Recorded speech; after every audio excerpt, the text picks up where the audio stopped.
right, so we're going to wrap up chapter 2 with a discussion of one of my favorite things to hate, and that's the community property rules. Community property rules that we've talked about is 9 states that treat income by married people as community property, meaning it's 50-50, it's joint. And so that doesn't sound like a bad idea. When it becomes a bad idea and a pain in the, where is when they're separated and we have to file taxes. They're not legally divorced, they're not legally separated, they're not abandoned a spouse. So we have to file married filing separately. And that's where we have to take community property and split it equally to the 2 tax returns. And again, as you know, people who aren't getting a divorce might want to file separately. We go back to the shady spouse thing, remember?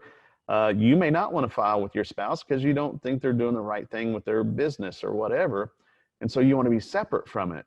But community property rules make you report half of their income on your tax return. So now you're no longer separate from it. So it's one of my favorite things because it just ruins what it's really intended to do for married filing separately, is to separate the liability.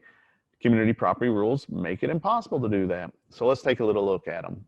All right, so here you can see the 9 states that are community property states. And I don't know why. It's like a salesman went through here and just made a little path selling community property ideas to these 9 states. As you can see, it doesn't really matter the political biases of each state. Texas is a Republican state. It's got community property. California's a liberal state, and it's got community property. So I don't know why these 9 states have elected to do it, but that's what we're stuck with. And since we're in Texas, we get to consider it. So luckily, most married couples file a joint return and not married filing separately. That's the only time this really becomes an issue, is when we have a married couple that wants to file separate.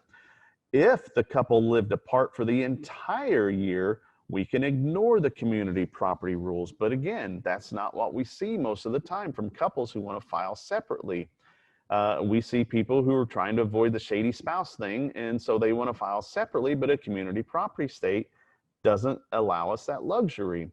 And again, when you have couples who are divorcing, maybe it's they separate in November, and now it's February and we're trying to do their tax return, and as divorcing couples often do, they're very angry at each other and they don't want to work with each other.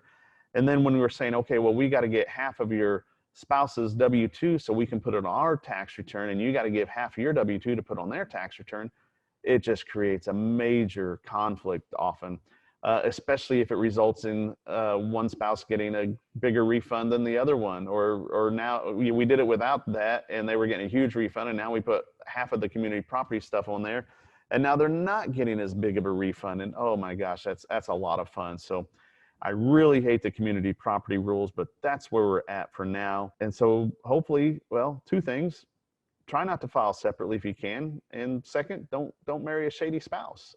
All right, so that wraps up chapter 2. Next, we're going to start chapter 3 and start talking about some of the fun stuff about self-employeds and business income. And that's where we're really starting to get into the meat of the tax system. Up until now, we've been laying some base work and getting some definitions down, and now we're going to really start looking at some interesting stuff.